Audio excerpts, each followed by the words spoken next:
Hola, ¿qué tal? Muy buenas tardes a todas y a todos por asistir hoy, ¿no? En este webinar tan importante sobre, pues bueno, la ciberseguridad aplicada en este caso a la práctica clínica.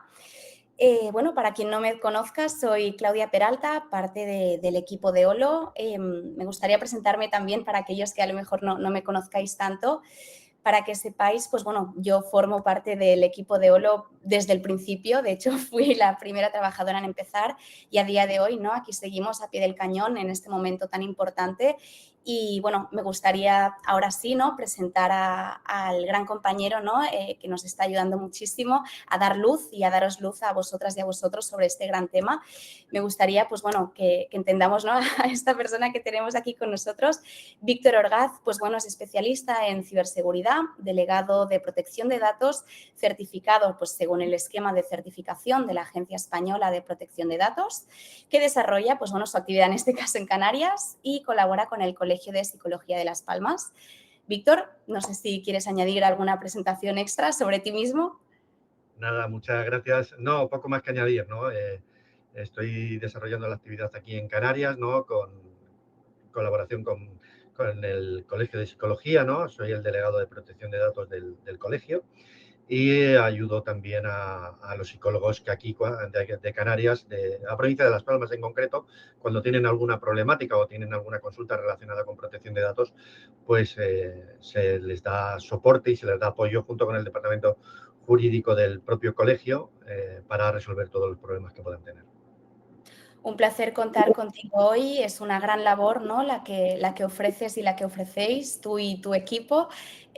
Así que bueno, vamos a empezar, ¿no?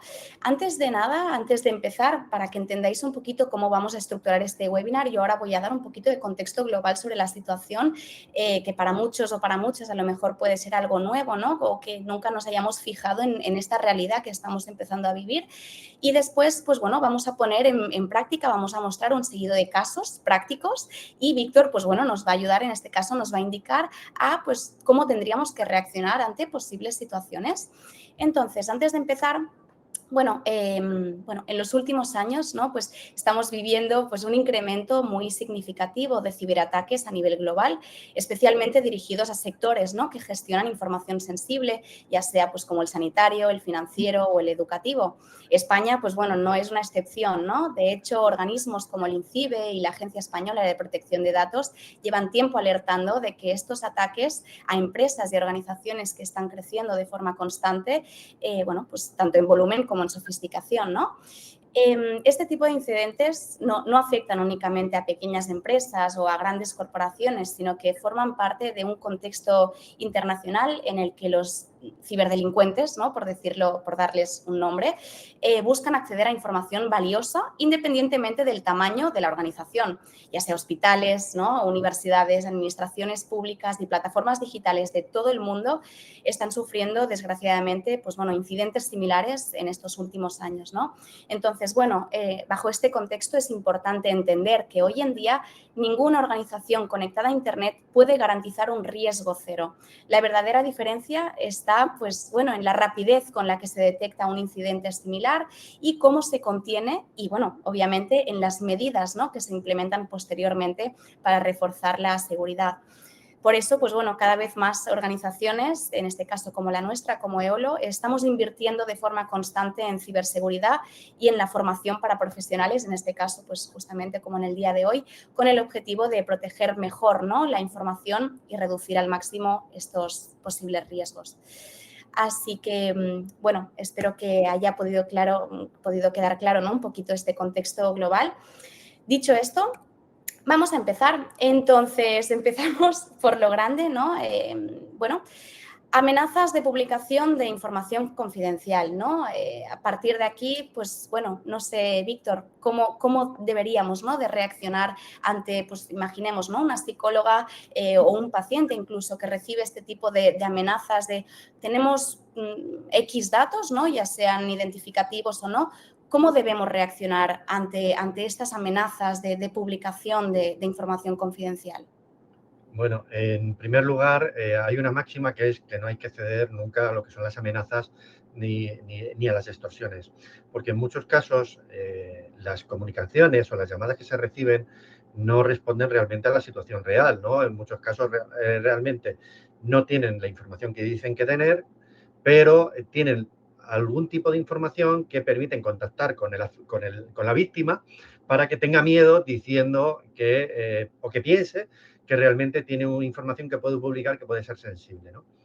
Entonces, en primer lugar, siempre hay que actuar siempre con calma, nunca con miedo, ¿vale? Y nunca se debe de responder de inmediato. Hay que analizar bien el mensaje, pero no solamente cuando se recibe cualquier amenaza de publicación, que se vaya a publicar información, sino con cualquier mensaje que nos pidan a nosotros que actuemos de forma inmediata, hay que hacer siempre lo contrario, porque con casi total seguridad está habiendo o bien un intento de extorsión o un intento de toma de control de nuestros propios equipos, ¿vale? Pulsando un enlace o haciendo algún tipo de procedimiento. Entonces, siempre hay que actuar con calma y nunca hacerlo sin pensar, o sea, pensando sin pensar en las consecuencias que pueda haber o pensando que la otra persona realmente es legítima. Nosotros, la otra persona que tenemos en el otro lado, no sabemos si realmente, no sabemos realmente quién es, ¿no? Puede estar diciéndonos que es una persona de un banco, nos puede estar diciendo que es una persona de la administración, nos puede estar diciendo que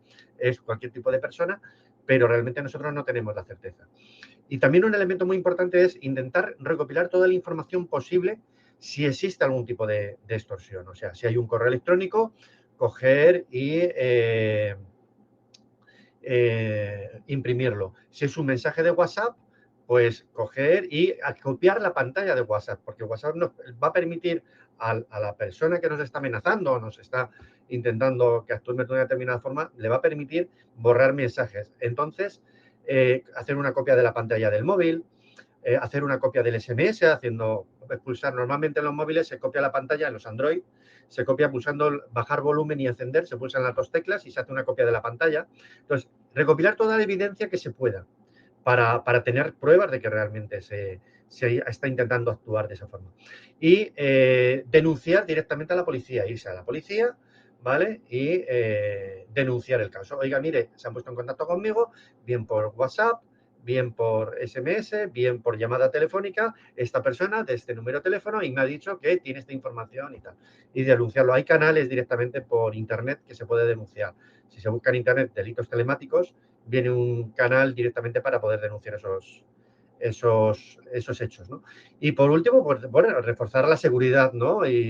Interna de lo que es los sistemas que tenemos nosotros, ¿vale? El ordenador y los dispositivos con contraseñas, que bueno, eso lo veremos un poquito más adelante, reforzar en la medida de lo posible todo lo que podamos nuestros dispositivos para evitar los accesos no autorizados. Vale, muy bien. Yo creo que está quedando bastante claro. Muchísimas gracias. Pero, Víctor, para poder entender mejor, yo sé que ahora nos estarán escuchando, ya sea en directo o en diferido, muchísimas y muchísimos psicólogos y psicólogas. Tú como experto, ¿no? Que tu día a día es justamente atender este tipo de situaciones, ¿nos podrías poner algún ejemplo práctico para que la gente que nos está escuchando o viendo pueda entender cómo pueden llegar, ¿no? Este tipo de amenazas, a través de qué canal, qué nos pueden decir, como algún ejemplo que, sin decir obviamente nombres, ¿no? Pero algo práctico, ¿no? Que tú digas, ostras, pues mira, me he encontrado con este tipo de casos. Sí, ha habido, pero es que incluso hay casos que ni siquiera se amenaza, ¿no? Simplemente que piden una serie de confirmación para una determinada actividad y que realmente detrás de eso está un fraude.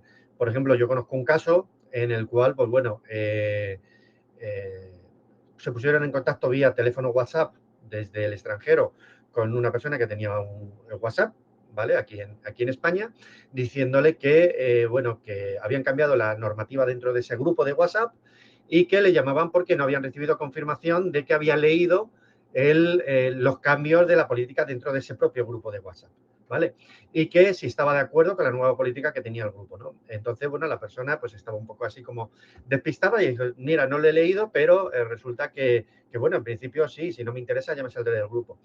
Y esta persona, muy amable y todo, muy bien, le dijo, oiga, mire, digo, le acabamos de mandar un código, haga usted el favor de decirnos el código que acaba de recibir en su teléfono móvil para confirmar que usted acepta las nuevas condiciones.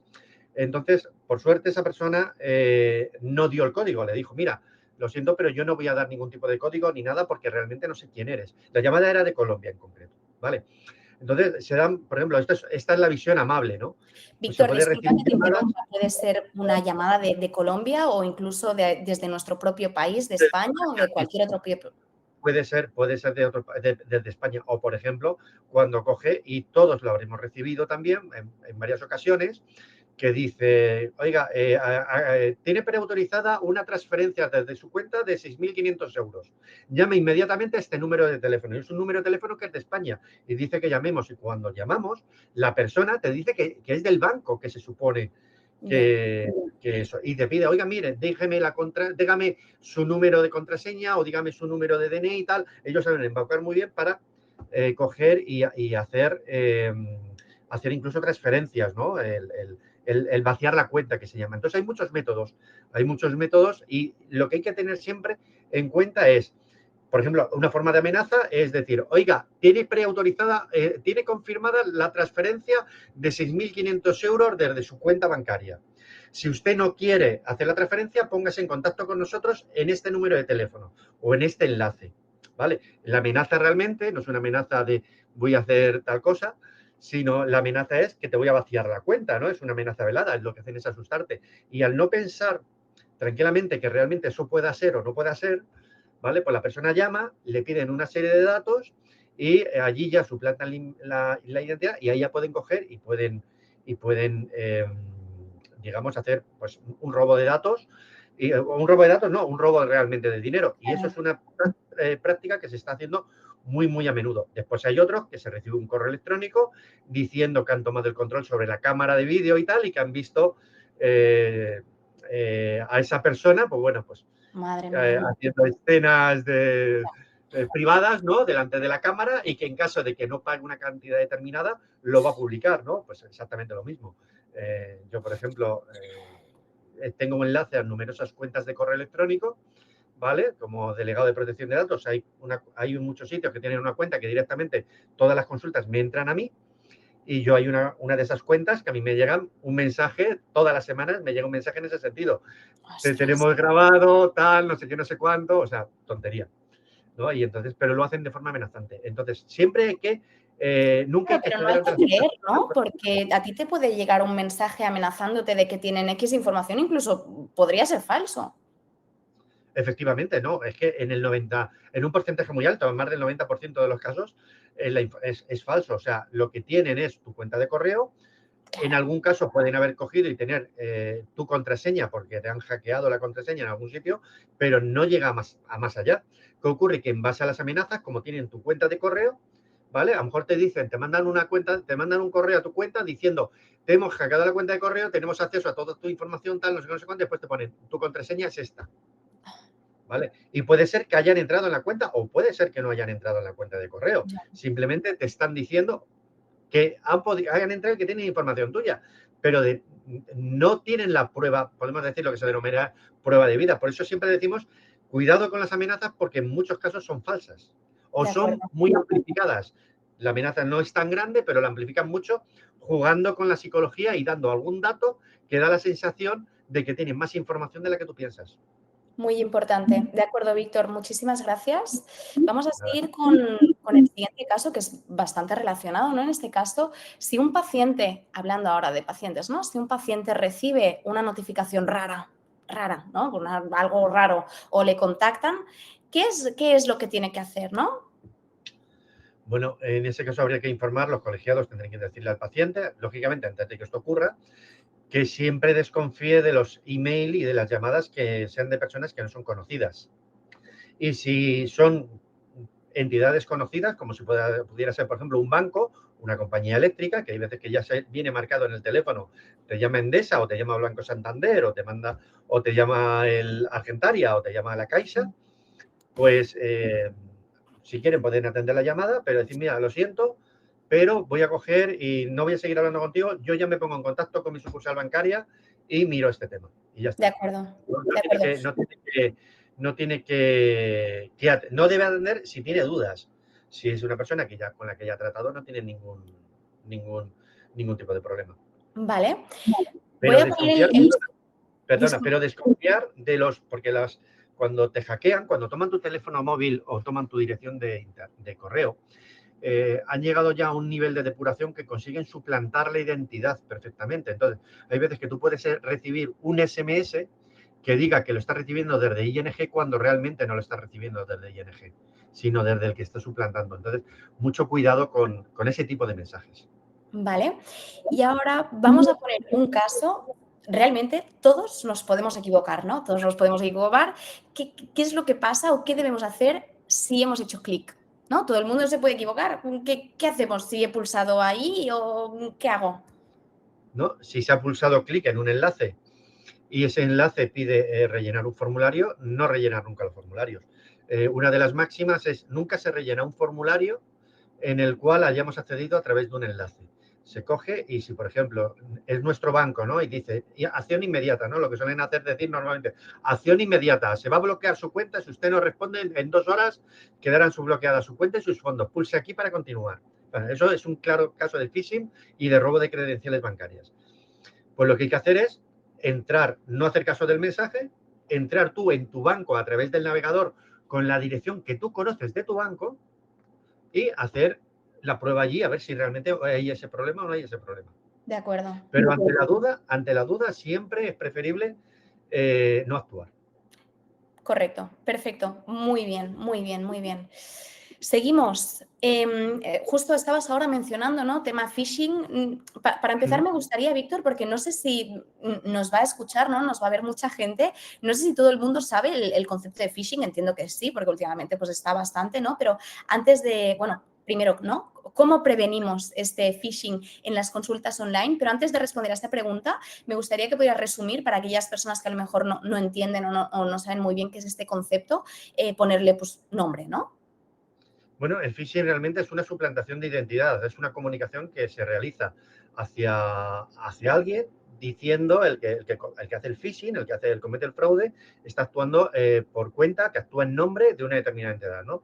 Por ejemplo, que alguien llama y dice, oiga, le llamamos del Banco Santander y es con relación a su cuenta bancaria que tiene autorizada una transferencia y le llamamos precisamente para saber si usted autoriza o no autoriza esa transacción, ¿vale?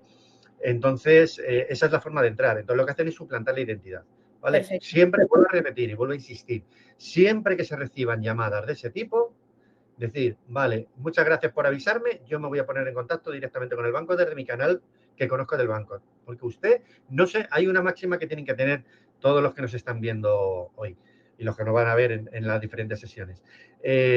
Nunca sabemos quién está al otro lado del teléfono. No sabemos realmente quién es. Por lo tanto, no atender a lo que digo. De acuerdo, muy bien. Sobre este caso, en consultas de phishing, ¿no? Consultas online de psicología en este caso, no sé si, Víctor, también nos podrías poner algún ejemplo práctico, real, obviamente, sin dar nombres ni nada, pero alguna cosita que tú hayas podido ver o que te hayan notificado últimamente, algún caso similar, ¿no? De phishing en una consulta de psicología, ¿a qué nos podríamos referir? Bueno, de consulta de psicología no, pero yo conozco despachos, ¿vale? Vale. De consulta de psicología no he conocido casos en concreto, no se me han escalado casos.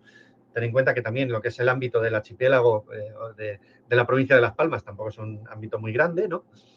Pero sí te puedo comentar de casos de despachos, de un despacho en concreto en el cual llamaron a ese despacho, es una persona que trabaja para una entidad, ¿vale? Una entidad relacionada con un gobierno y le llamaron diciendo que le llamaban de Microsoft y que habían detectado que había un problema de virus en su ordenador y que era necesario que hicieran una serie de actuaciones y que entraran en una página web.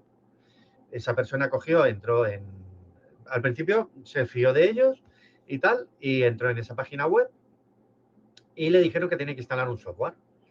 Entonces, cuando se descargó el software, debe ser de que se acordó de mis consejos que doy regularmente. Entonces cogió y colgó directamente y me llamó. De hecho, me llamó y me dijo, oye, Víctor, me acaba de pasar esto y tal.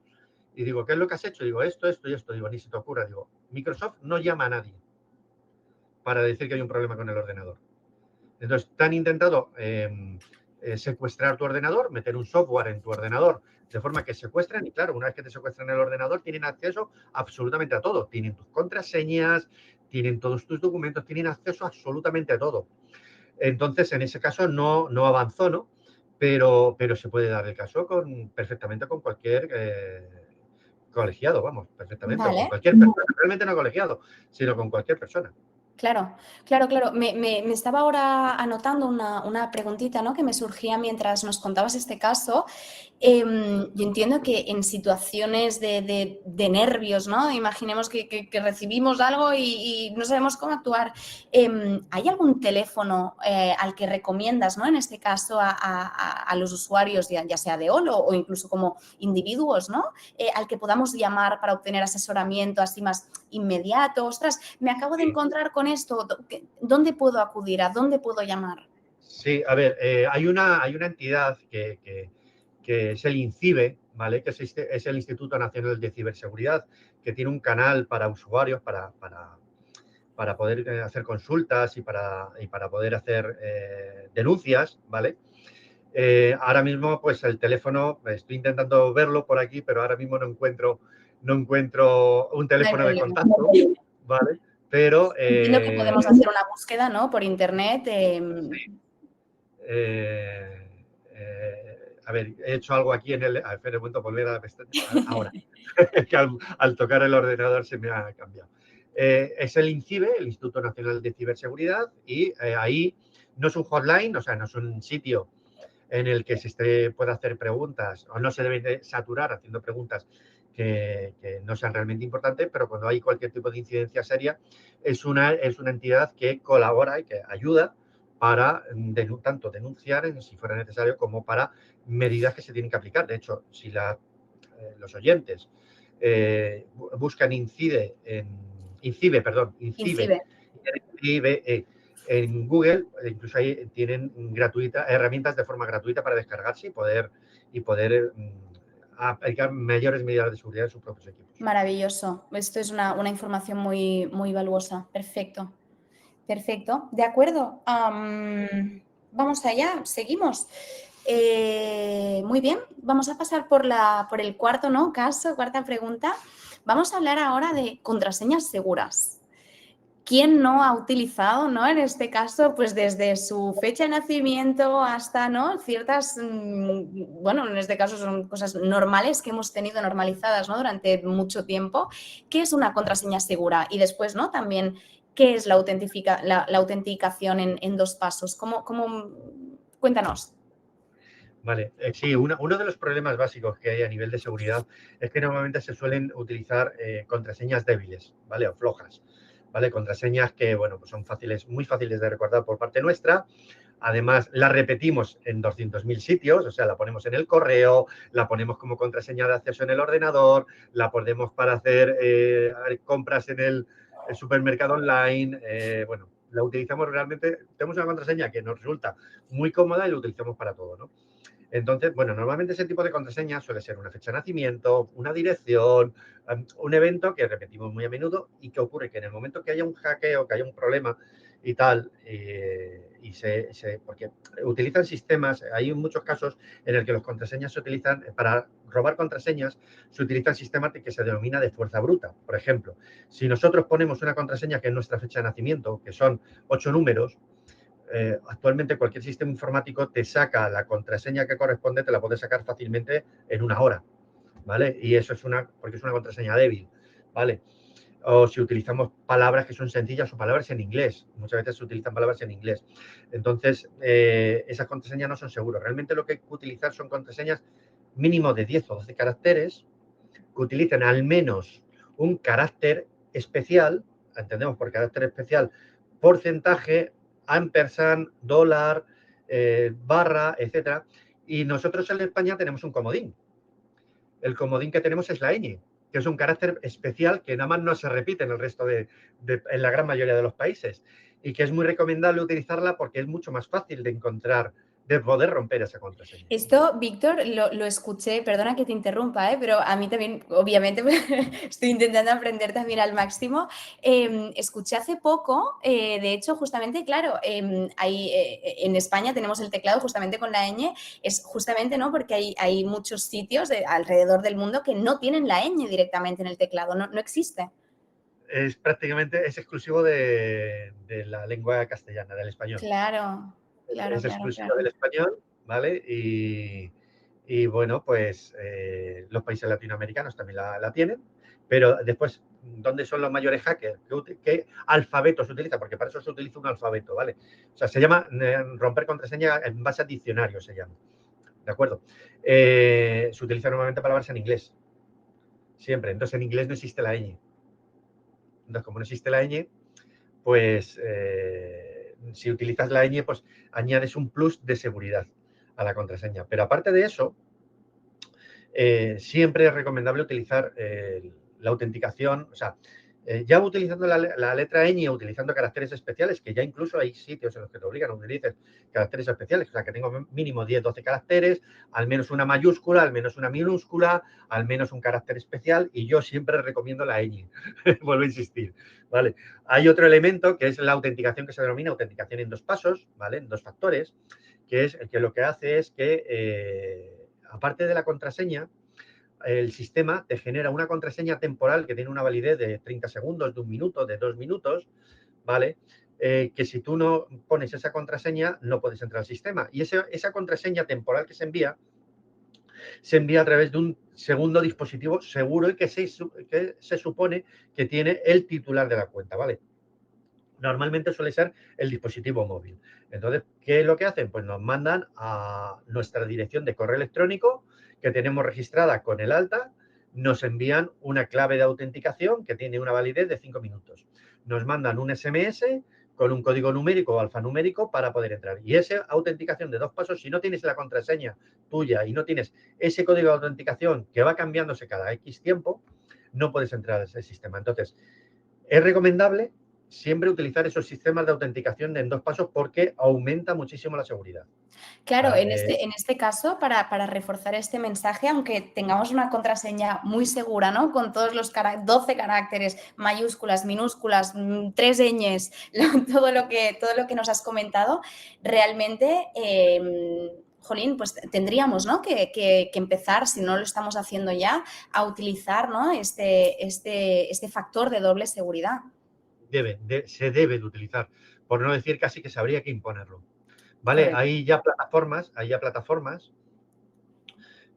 hablamos de plataformas grandes, ¿vale? Pero, por ejemplo, Amazon yo lo tengo en Amazon desde hace un montón de años, la autenticación de dos pasos, y de hecho, en algunos casos han intentado entrar en mi cuenta de Amazon, han intentado hackear, y a mí me han llegado avisos con códigos de acceso para poder entrar en mi cuenta de Amazon. A mí una vez me ocurrió que yo iba tan tranquilo en el coche y me salió en la pantalla del coche, su código para acceder a Amazon es este, digo, sigo conduciendo, ¿no? Ostras. Entonces, todo el mundo debería de habilitar la autenticación en dos pasos, de dos factores, en dos pasos, porque es un plus, no aumenta la seguridad del doble, la aumenta exponencialmente, porque ese Claro. código se cambia en cada acceso que se vaya a hacer, se cambia. Es un número que va cambiando continuamente.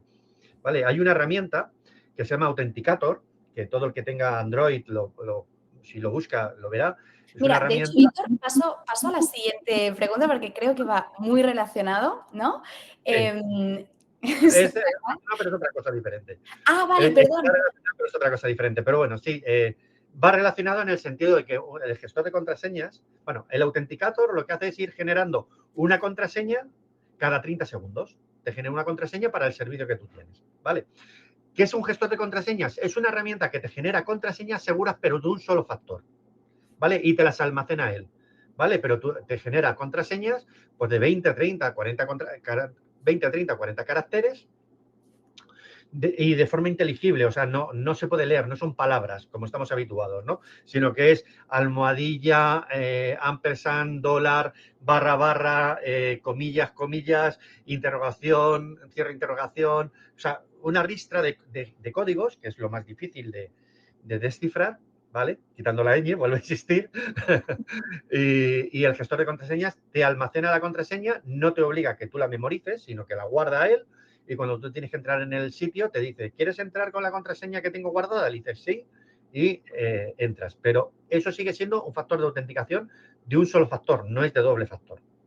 O sea, Vale. el Authenticator y el 2FA no es diferente. El segundo factor de autenticación requiere un canal alternativo al que se está utilizando normalmente. De acuerdo. ¿Y hay algún gestor de contraseñas que, no sé, si que utilices tú o que nos puedas recomendar? Yo, por ejemplo, creo, no lo sé, creo que no utilizo ninguno yo tampoco a modo individual. Ahora mismo no recuerdo, a ver, Microsoft tiene gestor de contraseñas, nosotros cuando navegamos nos dice, ¿quieres guardar la contraseña y tal? Y esto, ellos te la guardan. Hay Vale. herramientas, son herramientas de pago, ¿vale? Normalmente en el 99,9% de los casos son herramientas de pago. Ahora mismo, pues, yo es que como utilizo doble factor de autenticación, ahora mismo no recuerdo un gestor de contraseñas porque no lo utilizo, ¿vale? Yo lo utilicé durante un tiempo, pero ahora ya te digo que hace muchos años que no lo utilizo. Entonces, yo es que realmente utilizo Authenticator. El Authenticator Perfecto. utilizo y bueno, en algunos casos utilizo pues el doble factor, pero a través de SMS. SMS Genial. o WhatsApp, como puede ser Amazon. Bueno, Pero todo esto esto nos está sirviendo muchísimo para la gente que nos está ahora escuchando en directo y para los que vean también en diferido.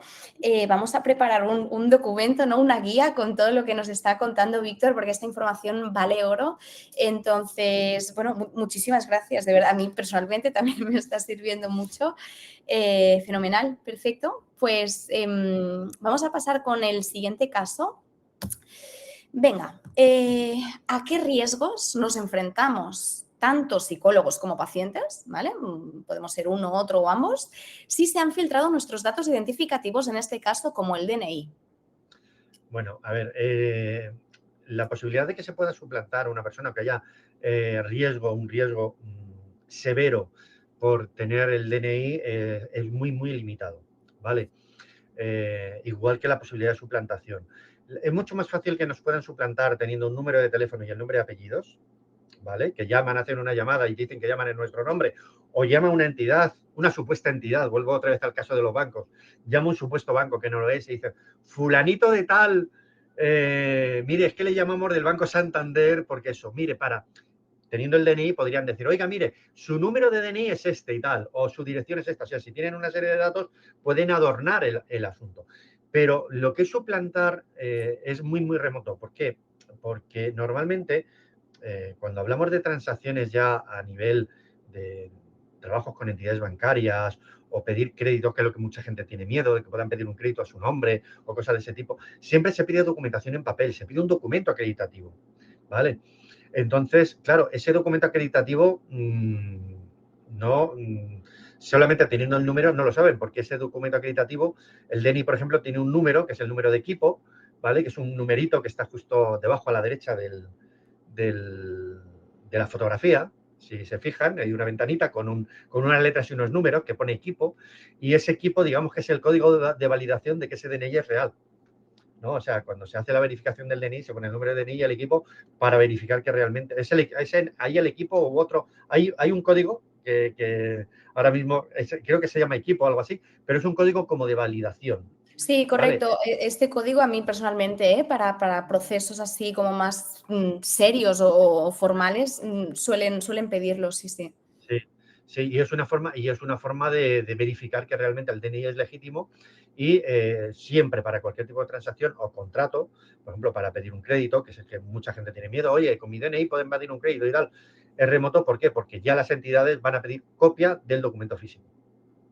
O sea, es algo que no se puede, antiguamente en algunos casos no se pedía, ¿vale? Estamos hablando ya de podemos decir, hace décadas, pero hoy en día, de hecho, es un elemento contractual, o sea, la copia del documento, por la ley de prevención de blanqueo de capitales, es necesaria esa copia de ese documento, ¿vale? Para acreditar que la persona es el titular, o sea, que la persona beneficiaria de ese dinero, la persona que va a tener ese dinero, realmente es quien dice ser, ¿no? Y se acredita mediante el Vale. DNI o pasaporte. Con el número no se puede. O sea, básicamente, si solo tienen, ¿no? En este caso el DNI, el riesgo se reduce bastante, ¿no? Sí, a ver, es que teniendo, vamos a poner el caso, tienen el número de DNI, el nombre, teléfono de contacto y la dirección, vale, tienen esos datos. A ti te pueden llamar para decirte, oiga, mire, te pueden llamar para intentar engañarte a ti, oiga, que soy fulanito de tal y que tengo sus datos para que usted vea que realmente soy quien digo ser. De Que nunca hay acuerdo. que fiarse, ¿vale? Vuelvo a repetir, nunca hay que fiarse. ¿Vale? Siempre, si te llaman de una entidad bancaria para cualquier cosa o algo, no, no, espera, que yo voy a coger y voy a llamar yo al banco y lo voy a arreglar por el banco. Vale. Pero hacer una transacción sin estar tú presente, sin ser tú, yo diría que es prácticamente imposible. De acuerdo. Y este ejemplo que hemos puesto aquí, ¿no? De multa de tráfico, ¿nos podrías comentar un poquito qué ha pasado con esto? Sí, a ver, el caso que yo estaba comentando, que eh, con relación a las multas de tráfico, hablando de, por ejemplo, los datos identificativos del DNI, por ejemplo, si alguien se pone a buscar en Google el tema de personas que hayan tenido multas de tráfico bueno, nosotros mismos nos ponemos a buscarnos por nuestro nombre y apellido, muy posiblemente en multas antes del año 2018 aparezca en el boletín oficial de la provincia o en el boletín oficial correspondiente, aparezca la relación de personas con multas y aparece el nombre y apellidos, aparece el número de DNI, en muchos casos la matrícula del vehículo, que también es un dato personal, y el lugar de la infracción y el importe de la sanción. Y es muy fácil, eso es muy fácil buscarlo en Ya. Internet. ¿Vale? Entonces, los datos de los DNIs, muchos de ellos, incluso antiguamente, cuando un funcionario lograba la plaza, el DNI del funcionario salía publicado, salía el nombre, Correcto. apellido, la plaza, tal, todo, todo. Bueno, incluso hasta el salario que va a tener, lugar en el que estaba, o sea, a ver, es información sensible, no se discute que es información sensible y que tiene que evitarse que nadie la tenga, pero no es algo que sea tan trascendental como que puedan suplantarnos a nosotros, porque ya se aplican las medidas necesarias en todos los sitios para evitar que eso ocurra. Bueno, muy bien. Nos quedamos un poquito más tranquilos. Perfecto. Bueno, seguimos con qué medidas extra, ¿vale? Medidas extra debe tomar el responsable si utiliza un programa como Eolo, ¿no? A veces pues estamos utilizando, somos usuarios de la plataforma de Eolo, pero claro, al ser yo responsable, ¿no? del tratamiento de los datos de los pacientes, ¿qué medidas extra debo tomar, ¿no? Sí. Bueno, ahí hay que tener en cuenta, hay que tener claro el concepto de lo que es el responsable del tratamiento y lo que es el encargado. Vosotros realmente habéis actuado, sois encargados del tratamiento. Eolo realmente es un encargado de tratamiento, ¿no? Y bueno, pues las medidas que tiene que aplicar, lógicamente, el responsable, que es la entidad que os contrata, que contrata el software, ¿no? Y que utiliza el software, ¿vale? Es aplicar una serie de medidas también en sus propios equipos, ¿vale? Como tener un buen factor de contraseña, o sea, tener contraseña en el propio equipo, no solamente para iniciar sesión en Eolo, sino iniciar sesión en su propio equipo, para que nadie pueda acceder al equipo sin consentimiento, tener antivirus debidamente actualizados, ¿vale? Utilizar herramientas que eviten el robo de contraseñas, ¿vale? Que existen herramientas para evitar que te puedan robar las contraseñas, o en caso de que se detecte de que tus contraseñas han sido vulneradas, te envían una notificación, ¿no? Las VPNs, hay alguna Claro. VPN. NordVPN, por ejemplo, tiene un servicio que busca en la Deep Web continuamente si hay algún tipo de contraseña violada tuya, ¿vale? Con tu dirección de correo electrónico, etcétera. Y después lo típico que tiene que cumplir cualquier colegiado y cualquier profesional que trate datos personales, que es cumplir con toda la normativa del Reglamento de Protección de Datos, ¿no? Registro de actividades, aplicación de medidas de seguridad, tener los consentimientos informados de los pacientes, etcétera, etcétera, ¿no? Y por eso ya es una vertiente como responsable del tratamiento, ¿vale? Que tiene que aplicar para cumplir lo que es la legislación que obliga realmente a cumplir esos apartados, ¿vale? Pero las medidas que tiene que aplicar, esas medidas que hablo de antivirus, de contraseñas y tal, vienen ya reflejadas en el propio reglamento de protección de datos, que son medidas a aplicar obligatorias. De Incluso acuerdo. un elemento que se me acaba de quedar descolgado, ¿no? Incluso hablando de las contraseñas y todo, en los dispositivos móviles, siempre en todos los dispositivos móviles, los ordenadores portátiles sobre todo, utilizar herramientas de encriptación de disco duro, de forma que si nos roban o perdemos ese ordenador, nadie puede acceder al ordenador. porque Windows, por ejemplo, un disco duro, un ordenador Windows, le quitas el disco duro, lo pinchas en cualquier otro ordenador y tienes acceso a toda la información. Entonces hay herramientas gratuitas de Microsoft, como puede ser el BitLocker, que es una herramienta de Microsoft que es gratuita, que lo que hace es encriptar completamente el dispositivo. ¿Vale? Eso en tablet no ocurre. En Windows sí ocurre el problema, pero en tablets, en Android, tablet y tablet también de Apple y tal, ese problema no existe, pero en los ordenadores Windows es un problema real. Yo creo que nos va quedando bastante claro, ¿no? En términos de seguridad y protección, en lo que es una consulta online, ¿no? Pues tener, por supuesto, nuestro dispositivo bien securizado en este aspecto. Pero claro, imaginemos que tenemos también una consulta presencial, ¿no? Entiendo que también hay ciertas medidas que podemos tomar. Imaginemos que tenemos pues, los historiales clínicos o documentación de pacientes en un lugar físico, ¿no? ¿Hay alguna recomendación o algo que también nos puedas dar? Esos son normas, son obligaciones que establece el reglamento ya de protección de datos, que por ejemplo la información de los pacientes siempre tiene que encontrarse ubicadas en un sitio que no pueda acceder nadie que no esté autorizado. O sea, no se pueden tener los expedientes de otros pacientes, de un paciente mientras que se atiende a otro. Si hay políticas de mesas limpias, cuando se vaya a atender a alguien en una mesa, los documentos tienen que estar o la mesa limpia o los documentos dados la vuelta hacia abajo. Ya. Son procedimientos, la destrucción de documentos que se tiene que utilizar destructora de documentos, no se pueden tirar documentos a la basura, ni rotos, tienen que ser destruidos. Hay varias obligaciones que establece ya la propia normativa de protección de datos. Claro, Por eso, perfecto. lo que hablamos de que es importante, no como medida extra, ¿no? Por parte Esta ya es obligatoria en este aspecto. sino que es una medida obligatoria, es una medida básica. Correcto, correcto. Muy bien, muy bien, muy bien. Vale, pues antes hablábamos, ¿no? del phishing, en este caso, vishing, ¿no? ¿Qué es este fraude telefónico? ¿Sería lo mismo en Pues, este aspecto? es los ejemplos que he estado poniendo anteriormente, de que coge, te llama una persona y te dice que te llama de un banco determinado o de la compañía eléctrica o de Perfecto. cualquier sitio y te dice que, mire, que con relación a que tiene un problema y tal, vamos a solucionarlo aquí telefónicamente. Vuelvo a repetir lo de Claro, antes. sí. Siempre acudir a la entidad bancaria o devolver la llamada a un número de teléfono que conozcamos. ¿Vale?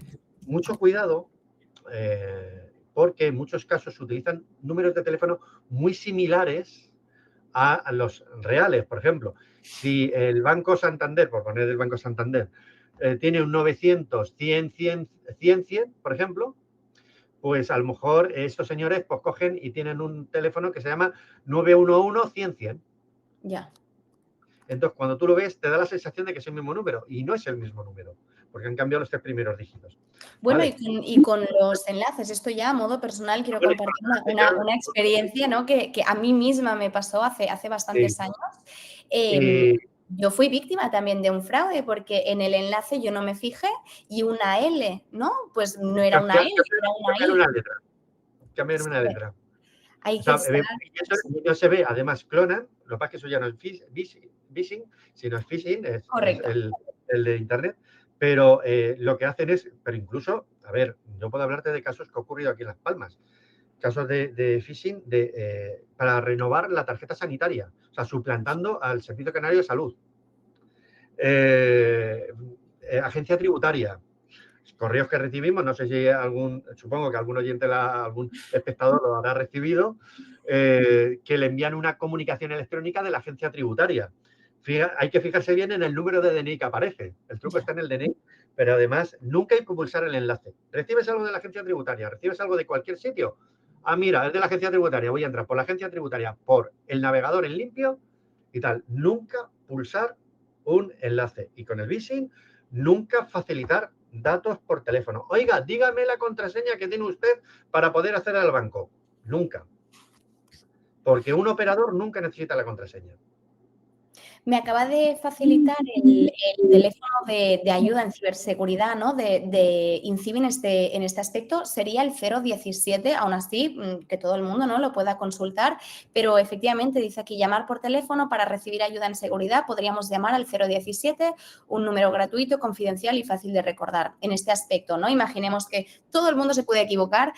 Me pongo nerviosa ante un intento de fraude. Ostras, pulso, ya necesito socorro, ¿no? Entre comillas, necesito asesoramiento, ¿qué hago? Pues bueno, en este aspecto facilitar ahora sí el número de teléfono para que todo el mundo lo pueda disponer, ya que, pues Sí. bueno, lo tenemos. De todas formas también, si por ejemplo es un fraude a nivel bancario, normalmente los bancos suelen tener una línea telefónica de emergencias para poder comunicar, Vale.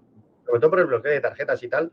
Y bueno, pues intentar contactar con el banco, si en horario del banco, llamar directamente al servicio de atención telefónica al banco, decir lo que acaba de ocurrir para que bloqueen la cuenta.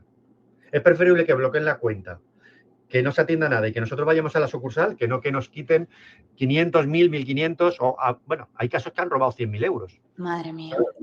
Que hacen la transferencia y cuando se hace una transferencia, se ha hecho la transferencia. De acuerdo, bueno, a mí se me ha hecho bastante corto y yo creo que hasta aquí, ¿no? Este primer webinar, ¿no?, que ofrecemos en materia de ciberseguridad, pues aplicada en este aspecto a la práctica clínica.